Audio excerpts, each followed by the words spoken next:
Bom dia, senhoritas e senhoritas. Estamos iniciando a nossa gravação do dia, não é? Hoje nós temos algumas coisas para falar. Nós vamos rever. Eu vou apresentar para vocês de novo, antes de começar a nossa discussão sobre regência, né? Vamos ver se a gente consegue terminar a discussão sobre regência hoje. Mas, como ficou ruim a apresentação e a sugestão de livros e revistas da última vez, eu vou mostrar de novo para vocês as revistas que eu sugeri, né? Eu sugeri para vocês a Carta Capital, que fala dos 100 mil mortos, certo? Mas, mais importante do que... Um minuto. Mais importante, tão importante quanto essa discussão dos 100 mil mortos, né? Eu estou mostrando a reportagem para vocês devido a uma reportagem importante, interessante, que fala sobre a história do feminismo, né? E todas essas lutas relativas a essas ditas minorias, né? Vocês conseguem entender quando fala minoria? Eu já falei isso para vocês. As minorias, as minorias, as minorias. Quando você olha para essas minorias, se você for contar, elas são a maioria. Por que essas maiorias são chamadas de minorias? Alguém pode me dizer? Por que essas minorias são chamadas de maioria? Por que essas maiorias são chamadas de minorias, né? Negros, mulheres, homossexuais, né? Menores, né? As minorias. Quando você faz a contagem, eles são a maioria. Por que essa maioria é chamada de minoria? Menos acessos na isso aí, né? A gente chama de minoria, não é quantitativamente, mas é a qualidade de serviço que eles têm acesso.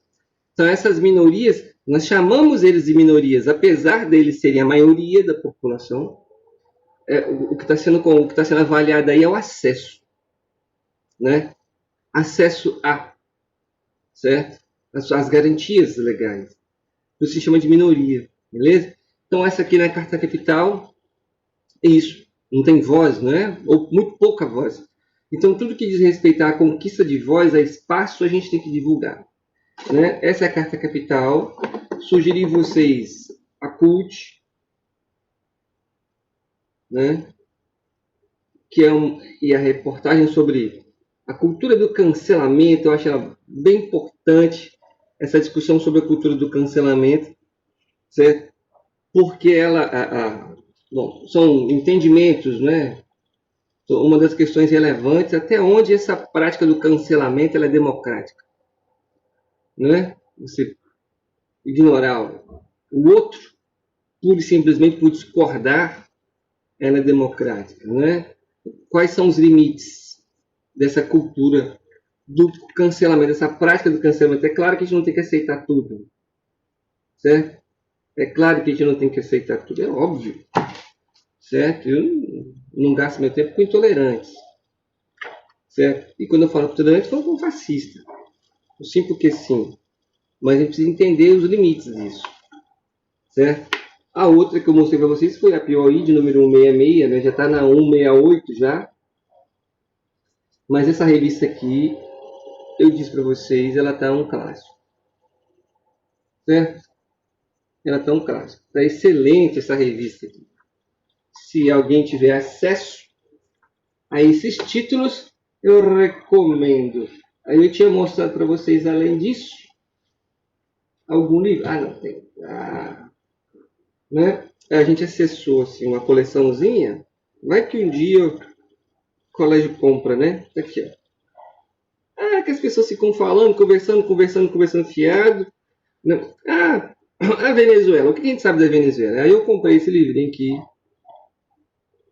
que fala sobre a Revolução da Venezuela, para quem tiver dúvida. Não, você não vai virar um defensor do Maduro, nenhum defensor do Chaves lendo esse livro, certo? Mas entender o processo histórico que levou a esses homens ao poder. Não é que é um livro pequenininho? Pequenininho, certo? A Venezuela. Aí, como eu sou olho grande, eu peguei da Venezuela, peguei a de Cuba, peguei o do Chile, a Revolução Chilena, e a da Nicarágua. Que são as revoluções da América Latina de mais destaque, assim, né? São as 4 mais, não são as únicas, tá? São as mais destaques. Então, se eu comprasse tudo, ia ficar duro.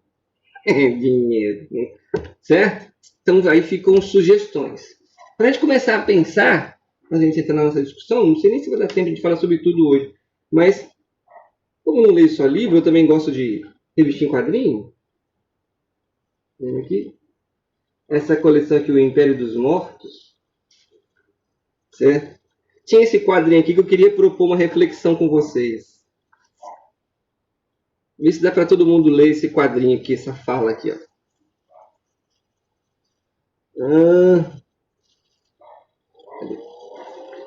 Aqui onde está meu dedo, aqui, esse quadrinho aqui. Dá para vocês? Dá para ver?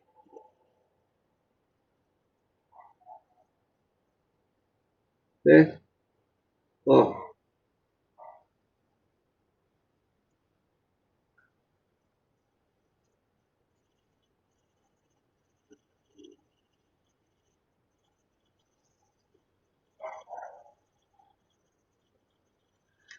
Certo? Então, aqui ele está dizendo assim: as pessoas estão recolhendo ratos, né? A tropa desse cara aqui do, do Johnny está recolhendo ratos. E a cientista pergunta para ele o que eles estão fazendo com esses ratos, né? Aí ele diz assim: eles vão vender como comida, né? Nas regiões de baixa renda, ou seja, para os pobres, aquela carne de rato é vendida por uma grana muito alta. E ela pergunta: e as pessoas sabem que estão comprando carne de rato? E ele responde: quando alguém come e compra fígado de ganso, elas têm certeza que estão comendo fígado de ganso? Muito doido isso, né? Muito doido isso aqui. Certo? Quando a gente lê quadrinho, vê filme, ou lê qualquer romance, é importante atentar para esses detalhes, assim, né? Para o contexto. Aquela história está inserida num contexto interessante. E aí a discussão que eu queria propor a vocês, se vocês levassem vocês a pensar sobre se a gente sabe o que a gente come, né? A gente sabe o que a gente come, como é produzido, aonde é produzido, de que forma é produzido, certo? A gente sabe o que a gente come. Ainda mais no dia de hoje, onde o frango é anabolizado, né? Onde o que a gente come recebe remédio de todos os lados, de todas as formas, para desenvolver mais rápido, né? Não é não? Você trabalha as pessoas que vivem na roça, você vai na roça, né? Plantio manual, vamos dizer assim. A banana é pequenininha, você vai na feira, a banana é desse tamanho. Assim, rapaz, essa banana cresceu tanto, de repente, né? A gente não tem ideia do que a gente está comendo, né, cara? Como a gente é bombardeado com remédios.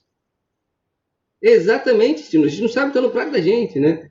Eu lembro, existe uma discussão antiga, né, sobre os transgênicos, né? E que são os alimentos alterados, né? No laboratório. Vocês devem, biologia e química devem discutir isso melhor com vocês. E qual é a discussão sobre o A gente não sabe qual é o impacto dessa comida alterada no organismo da gente daqui a, sei lá, 50 anos. Será que isso vai gerar algum... Qual a alteração no organismo da gente? A gente não sabe. É morango e maçã. Pois é. A gente não sabe qual é o efeito disso no organismo da gente. O discurso de combate à fome é lindo, né? Combate à fome, produção. Mas as pessoas não têm dinheiro para comprar comida, né? R$ 27 o quilo do arroz. As pessoas não têm dinheiro para comprar comida, né? E o que eu acho louco é que você vai no supermercado, tá lá os produtos cultivados sem agrotóxico, assim, estão mais caros. Olha, isso para mim é mais louco ainda, né? O cara vai lá, faz uma hortinha, em pé, diz ele que aquela hortinha ali tá livre de agrotóxico, livre de... É mais barato, tá mais barato do que o tá lá cheio de remédio. É importante pensar sobre isso. Isso levava ou merecia uma discussão muito mais ampla, né? Promoção, né? 30 por 20. Pois é. Bota na ponta do lápis 27 reais o quilo do arroz. Uma família com 4 pessoas come quantos pacotes de arroz por mês? Aí você começa a pensar o valor de um salário mínimo. Né? E tudo que aquele salário mínimo tem que englobar. Né? A feirinha do MST, o MST distribuiu, se você pesquisar no Google aí, você vai achar toneladas de alimentos distribuídos pelo MST. Só que o cidadão médio nacional viu, a mídia transformou o MST em um indivíduo criminoso, né? As pessoas ouvem MST e falam, oh, MST, vou invadir a terra dos outros, né? Aquela pessoa que mal tem os 27 reais para comprar um quilo de arroz está preocupada com o MST invadir a propriedade de um latifundiário. Vai lá saber como aquele latifundiário conquistou aquela terra que ele explora quem não tem a propriedade, né? Oh, meu Deus, o MST. As pessoas falam do MST sem conhecimento de causa. Certo? Então é importante. Eles não estão vendendo, eles estão doando. Doando. Né? Mas eu queria mostrar outra coisa para vocês. Deixa eu ver se eu consigo aqui compartilhar. Blam, blam, blam, blam, antes de compartilhar a aula, deixa eu ver se eu acho aqui. Ah, tá aqui. Tá todo mundo vendo essa tela aí? Beleza. Tá vendo aqui o site? lelivros.love. Eu tinha falado com vocês na última aula, certo? Eu tô na coluna da ciência, aqui tem aqui, né? Que tipo de livro que você quer? Não é ficção científica, tá? É ciência. Na ficção científica aqui você vai achar os livros do Olavo de Carvalho, talvez. Assim. Tá aqui, ciência. Na ciência, certo? O que foi? Lila tá perdida aí no lobby porque tá bloqueado? Ah, bloqueou. Certo? Na página aqui, os clássicos da política. Alguns livros baixam por completo, outros não, tá? Aqui está o clássico da política 1 e 2. Aqui você, para quem vai fazer o trabalho dos pensadores, para quem vai, que é lindo, quem vai, todo mundo vai fazer o trabalho dos pensadores. Aqui eles vão estar discutindo, acho que metade dos pensadores que a gente sugeriu vai estar oferecido para vocês aqui. Então, sugiro a vocês que dá uma voltinha aqui nesse site, nessa página, tá vendo? Lembra do Hugo Hugo que nós lemos ano passado? Política quem manda, como manda, por que manda? Aqui o livro completo aqui, ó, João Paulo. Certo? Então, eu sugiro aqui os clássicos da política. Eu sugiro que todo mundo baixe esses livros. Um dia você vai precisar dele até na faculdade. Faculdade não, universidade. Certo? Tá aqui os clássicos da política, 1 e o 2. Aqui vão ter os pensadores iluministas, né? Vão estar todo mundo aqui. Ou alguns outros que vocês não vão ouvir falar ou vão falar muito pouco, certo? Então está aqui uma sugestão de pesquisa, não deve ser uma única fonte de referência, para vocês.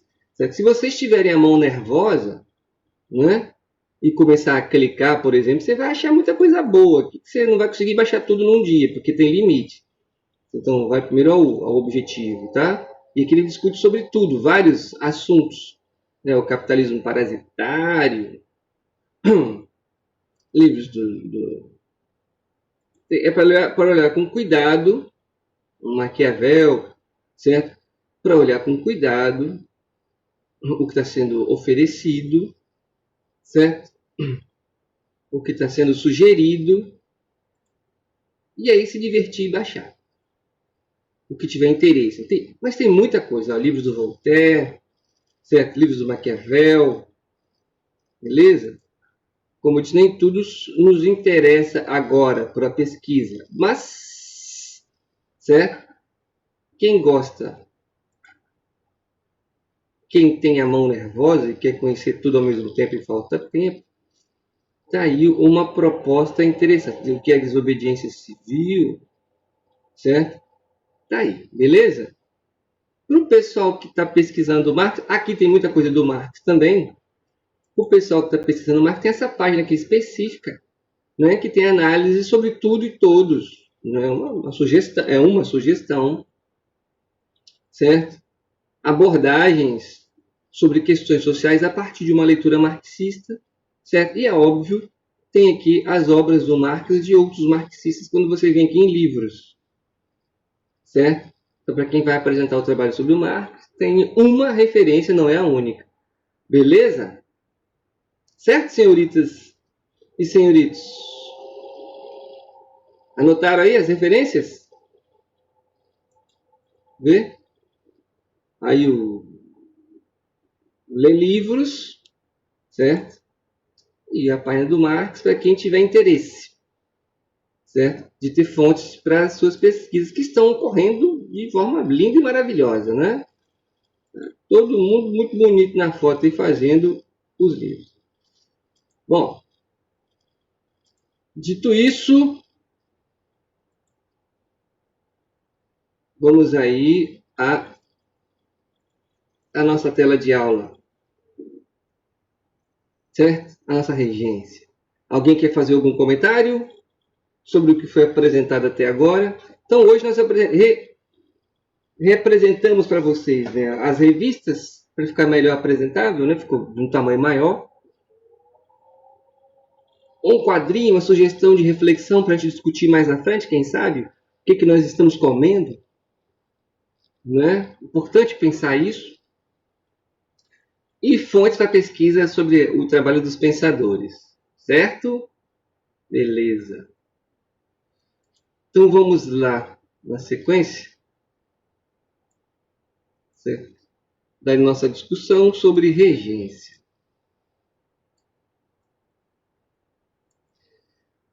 Bom, nós sabemos aí que regência é um período entre o chamado Primeiro Império e o Segundo Império, não é? Um período onde o Slade chama, né, de uma experiência republicana, não é isso? Por que de uma pequena experiência republicana? Porque a Assembleia escolhe o governante. No primeiro momento nós vimos aí que a regência será trina, certo? Passando a uma regência una, não é? Isso nós vimos nas últimas aulas. Chamamos a atenção para a organização dos partidos, né? Os liberais e os moderados e os liberais, não é? Como eles estão divididos, em que grupos, como eles se autodefinem, né? Sempre chamar a atenção para vocês que é relevante atentar qual a diferença entre esses grupos políticos brasileiros. O Partido Brasileiro divide em dois grupos, liberais e moderados. A forma como dirigir. Todos eles são latifundiários, escravocratas, né, voltados para o mercado externo. A diferença é como dirigir. Né? Os moderados veem uma perspectiva mais centralizadora, certo? Enquanto os liberais defendem mais autonomia para as províncias. Isso nós já vimos nas últimas aulas. Certo?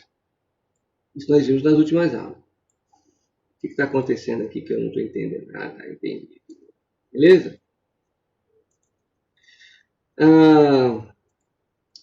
Vimos aí as ações do padre Diego, do padre Feijó, não é?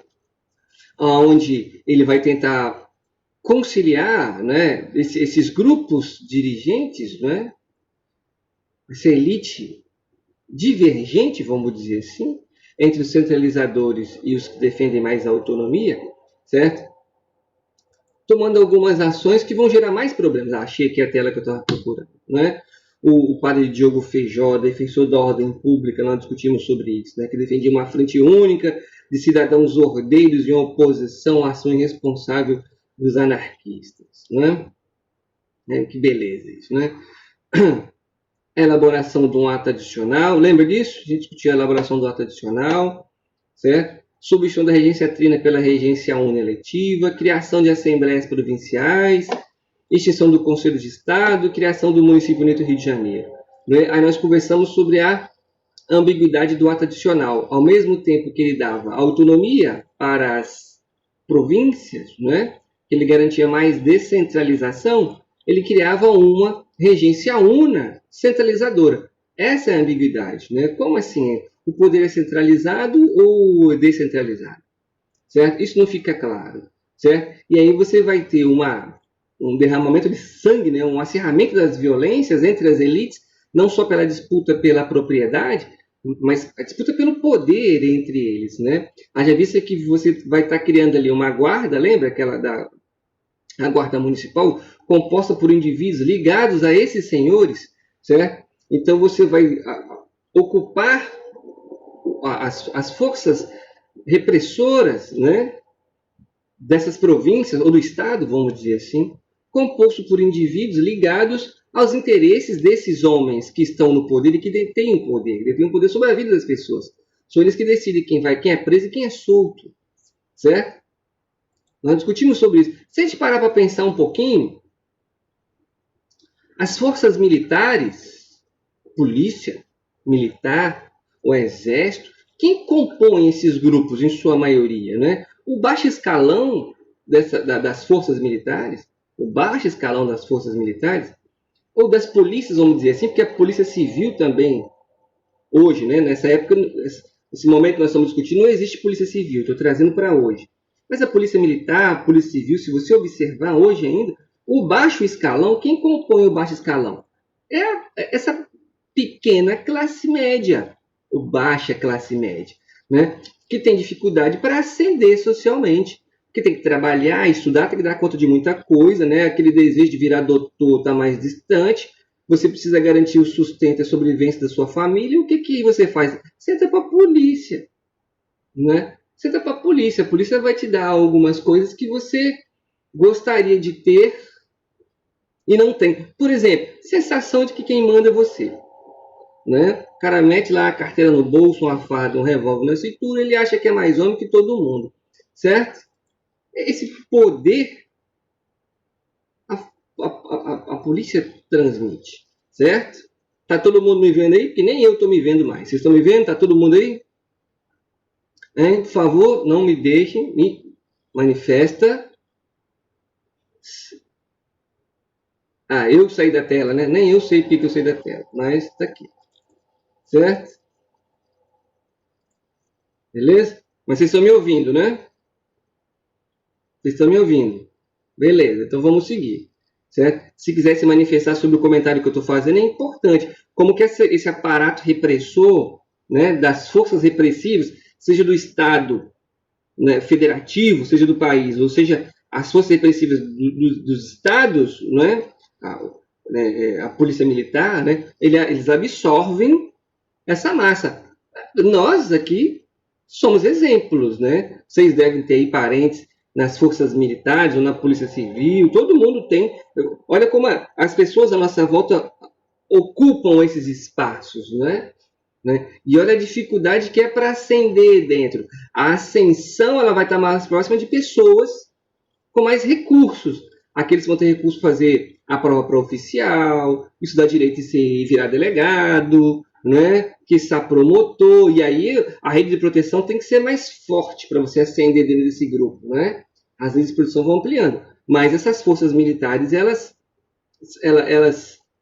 abraçam, né, essa camada social que tem dificuldade de ascender socialmente ou conseguir empregos mais rentáveis, né? O que ele vai alcançar nesse espaço aí? O que ele entende por respeito, né? E o problema é que muitos desses confundem respeito com autoritarismo, e autoritarismo é sinônimo de incompetência. Você não é competente para conquistar o respeito, você faz uso da força, da violência, do abuso, certo? Dessa autoridade que lhe foi destinada a cumprir a lei. E nós temos todos os problemas envolvendo as polícias, né? Porque não é só a PM que produz abuso de autoridade, né? Que as polícias, né? Esse abuso de autoridade, certo? Importante pensar sobre isso. Mas voltando para cá, não é? Era necessário conter esse derramamento de sangue nessa disputa. Sim, sim, sim. O problema é que a sociedade legitima, não é, Fernando? Né? A sociedade legitima. Você construiu na cabeça das pessoas a ideia de bandido bom e bandido morto. Então, quem é que é bandido? Bandido é só o pobre da periferia, né? O bandido é só o pobre da periferia. A gente já discutiu isso aqui, né? N vezes, né? É, traficante preso com X quantidade de drogas, não é? Você vai ver o cara mora na periferia, o cara tem né, o exemplo do menino que estava traficando, né, animais, né, foi mordido pela cobra lá. Aonde foi dito que ele era traficante? Em momento nenhum, né? Jovem picado pela cobra foi preso. Ele é um traficante, certo? Ele é um traficante. É estudante de direito preso com. Como assim? É um traficante. Né? Então, o discurso, exatamente, o discurso a qual a mídia transfere, ele já diferencia quem é quem. Certo? Ele já promove a diferença de quem mora em Cariacica, de quem mora na Serra. A gente que mora nesses bairros, né? Nesses municípios, Cariacica e Serra, tem lá uma charcela de pobreza e de violência, né? Diferente de quem mora na Praia do Canto, na Praia da Costa, na Ilha do Frade, na Ilha do Boi, né? As pessoas que moram nesses municípios específicos, né, já rotulados, infelizmente, por isso que a gente tem que enfrentar isso, a gente tem que falar que a gente mora nesses municípios, né, e que a gente não é bandido, certo? O discurso da mídia é diferente, mas a sociedade parece que não enxerga, não entende isso e rotula. Então, se bandido bom é bandido morto, o cara diz que você é bandido e faz o que ele quiser, certo? Porque ninguém vai questionar se aquela ação está correta ou não, certo? É um tema muito complexo e fica difícil a gente conversar na tela com pouco tempo como nós temos. Já está quase acabando, Raul. Certo? Mas é importante perceber isso e enfrentar. Quando eu falo enfrentar, não é faltar com respeito, mas produzir discussão, levar as pessoas à nossa volta à reflexão, certo? Sobre esse tipo de comportamento. Como é perigoso legitimar esse tipo de pensamento. Porque se a gente legitima isso, a gente está abrindo uma perspectiva para que a gente seja vítima desse tipo de comportamento. Nós ou os nossos entes queridos, né? Parentes e amigos. Então, essa discussão ela tem que estar em voga, né? Ela tem que ser chamada o tempo inteiro. Certo?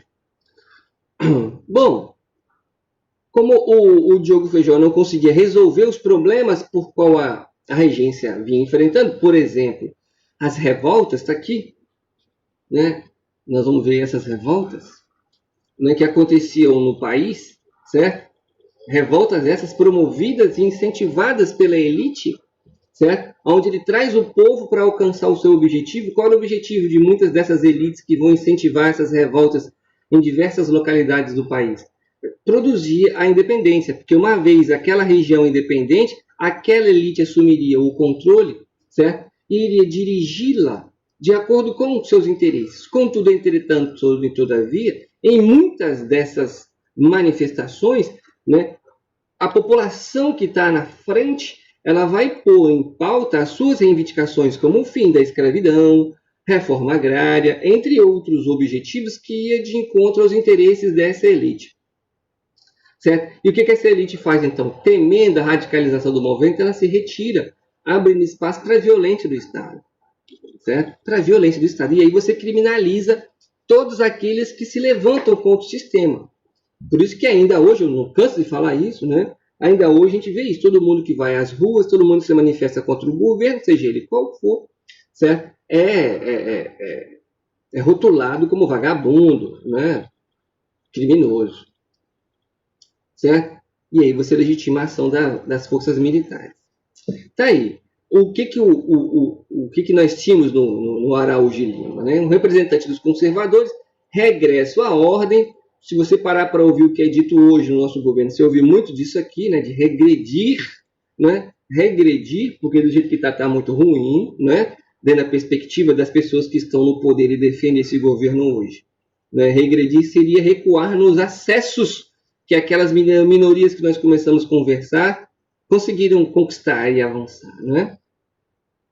Eles representam os conservadores, anulam as reformas liberais, formam um novo ministério, o Ministério das Capacidades, vai enfrentar duas revoltas e não vai conseguir resolver os problemas das revoltas, que surgirão outras, né? A Sabinada na Bahia, a Balaiada no Maranhão.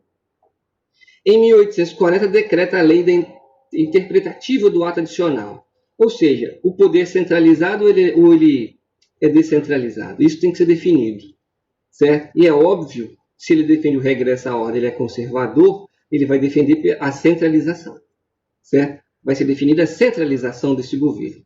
A lei buscava a centralização como forma de enfrentar levantes provinciais que ameaçavam a ordem estabelecidas, limitando os poderes das assembleias legislativas provinciais. Claramente uma ação dos conservadores contra os liberais, certo?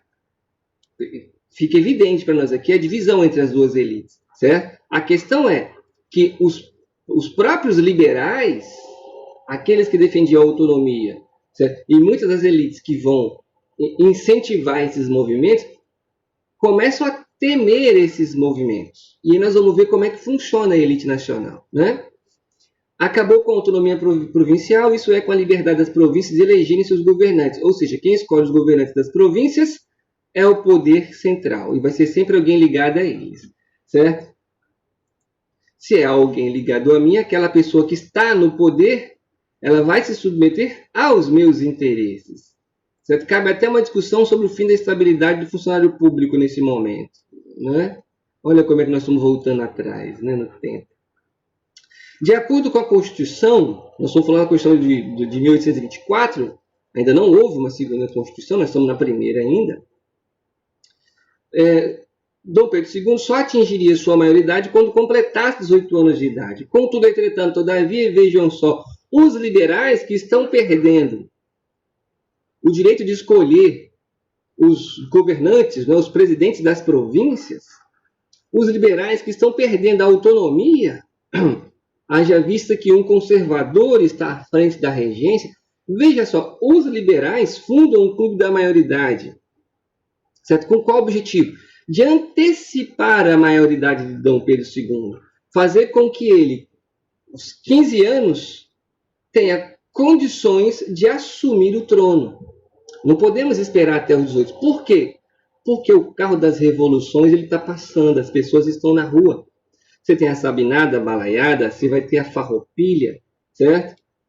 A revolta dos malês. Existe uma série de revoluções acontecendo no Brasil, certo? E a elite nacional se sente ameaçada na perda de seus privilégios. E o que essa elite faz ao se sentir ameaçada? Apesar de haverem divergências entre elas sobre a forma de dirigir, eles sabem que a melhor forma de conter a transformação radical é se unindo, é dando as mãos. Certo? A elite busca a conciliação como forma de manter os seus privilégios. Vou falar uma coisa que eu nunca disse para vocês. No Brasil são necessárias grandes transformações para que as coisas continuem as mesmas. Acho que eu nunca disse isso, né? Eu nunca disse isso para vocês, não é? Me corrijam aí se eu estiver errado, certo? O Partido Liberal, então, cria esse clube da maioridade. O Partido Liberal apresenta um projeto para antecipação da maioridade do imperador, declarando Dom Pedro II o maior de idade, certo? No primeiro momento, né, os conservadores eles vão se colocar em oposição aos liberais, certo? Que, por sua vez, vão às ruas pedindo apoio do povo, né? Pedindo apoio do povo. E com toda a pressão, você percebe que o povo está sendo chamado para todos os eventos, né? Sejam para a revolução, dentro das regiões, nas diversas regiões do Brasil, né? Seja pelo separatismo em algumas regiões, certo? Como agora pela antecipação da maioridade de Dom Pedro II. E aí você pensa, como que esse povo é levado a defender causas, certo? Como convencer o povo a seguir projetos, a defender causas de grupos que os dominam? Né? Como isso é possível? Como isso é feito? A gente tem que pensar nisso, hein? Como assim? Como que as pessoas vão às ruas, por exemplo, defender antivacina? né? Como que as pessoas vão às ruas defender a volta da ditadura? Assim, né? Como que a gente consegue fazer esse processo, né? Como que essas coisas acontecem? A gente precisa pensar nisso, né? Com toda a pressão popular, em meados de 1840, Dom Pedro II ele é considerado maior de idade e que com 15 anos ele vai ser aí nomeado imperador do Brasil. Estabelece assim, a soberania popular, olha que lindo aí, né? A soberania popular, certo?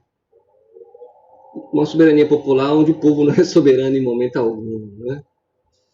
Era necessário definir qual classe social teria hegemonia após rebelião. Ora, qual classe social vai ter hegemonia, né, após esse período de rebelião? Os grandes proprietários buscavam obter o máximo de liberdade de ação, autonomia política e administrativa. As camadas livres não proprietárias interessavam a rebelião para mudar de quadro social. O que eu estou chamando de camadas livres aí? Comerciantes, profissionais liberais, advogados, médicos, professores. Ou as camadas populares, que participavam intensamente de todas as rebeliões, embora na maioria das vezes elas fossem manipuladas, induzidas a se criar um inimigo, não é? E todo mundo enfrenta esse inimigo. Por exemplo, existem pessoas que falam em comunismo no Brasil, né? Alguém me mostra quando teve comunismo no Brasil, na história do país, né? Quando teve comunismo no Brasil. Mas as pessoas têm na cabeça esse inimigo comunista no Brasil, né? As rebeliões questionavam o excesso de centralização política, cobrança de inúmeros tributos, situação de miséria da população e reivindicavam acesso político e mais liberdade. Vai encerrar a aula, nós temos 2 minutos apenas, certo? Na próxima aula a gente conclui essa consequência das rebeliões e da retomada do poder por o imperador, no caso Dom Pedro II. Vamos fechar uma conclusão que está tudo muito aberto. Na próxima aula a gente fecha essa conclusão, beleza? Deixa eu encerrar aqui.